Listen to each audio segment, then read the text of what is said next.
What's up, fight fans? This is Kurt DeVille with Counterpunch Boxing News, and I have some new news concerning Otto Wallin. Otto Wallin on fighting once again. Anthony Joshua states that I think I deserve that fight.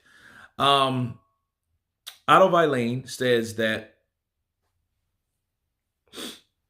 they haven't reached out to him personally, but I know there have been talks between Eddie and Dimitri, my promoter. Wallin told Seconds Out.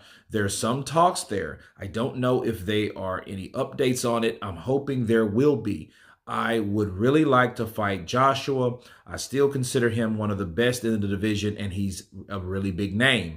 By fighting him and beating him, I think it could easily propel my name and take me to new heights. I think I deserve that fight. I fought Fury, gave him a really good fight, and then had a win over Travis Kaufman and Dominic Brazil. Then I took a couple stay busy fights, and it's been a little frustrating at times, but I think these big fights are going to come, and I know I'm ready for that. I just hope I get the fights that I deserve. Those are the words of Otto Wallin, and let me counterpunch. I think that Otto Wallin should go another approach. I think he's too nice. Because one thing we know on the landscape of Matchroom right now, you have Anthony Joshua took an L. You had Dillian Whyte's coming back to take on Jermaine Franklin, for his tune-up fights after he took an L. He doesn't fit anywhere in there. And for a person like Otto Wallin, what I say to him, poor bastard, because it's like this.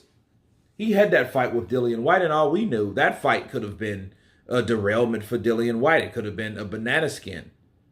Okay, because we don't know what condition Dillian Whyte was in.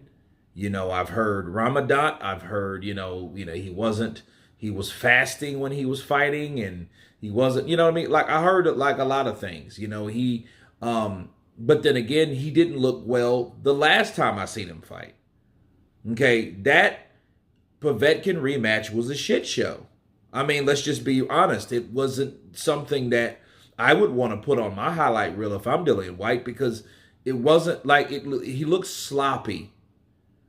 Okay, he looked sloppy. Povetkin had cannons, but Povetkin was in his 40s. On top of more importantly, he was still trying to shake back from COVID. And unfortunately for a lot of people, shout out to Oscar de Leon, a lot of people do not really recuperate.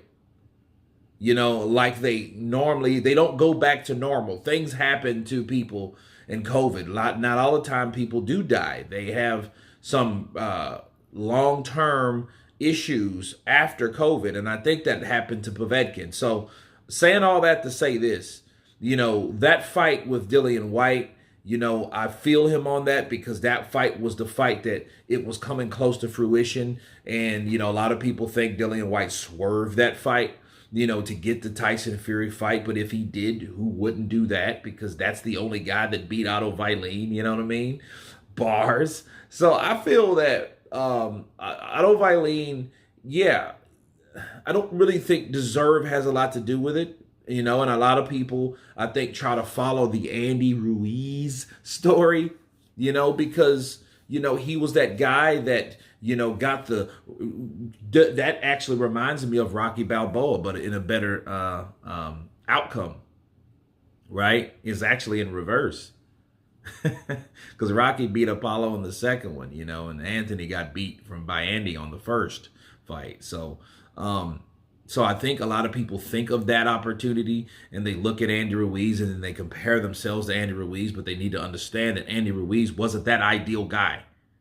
He got that fight of unforeseen circumstances. That would probably never happen again.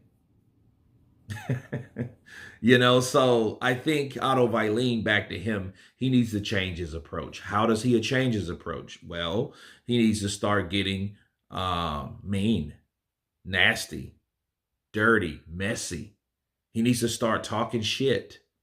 He needs to start telling, I think Anthony Joshua's a big stiff robot, and I'll knock him out in like 6 rounds.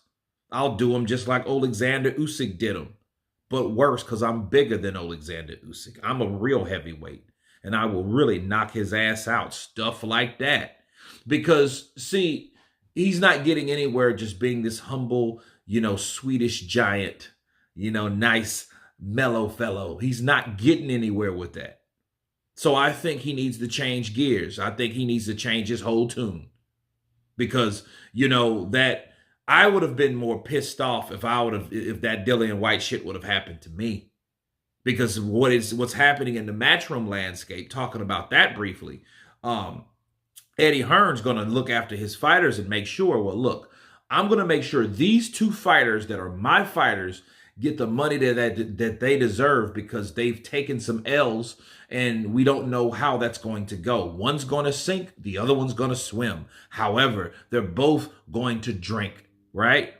So I think Eddie's more concerned with that instead of worrying about an outside person that he may or may not be concerned with making a fight with.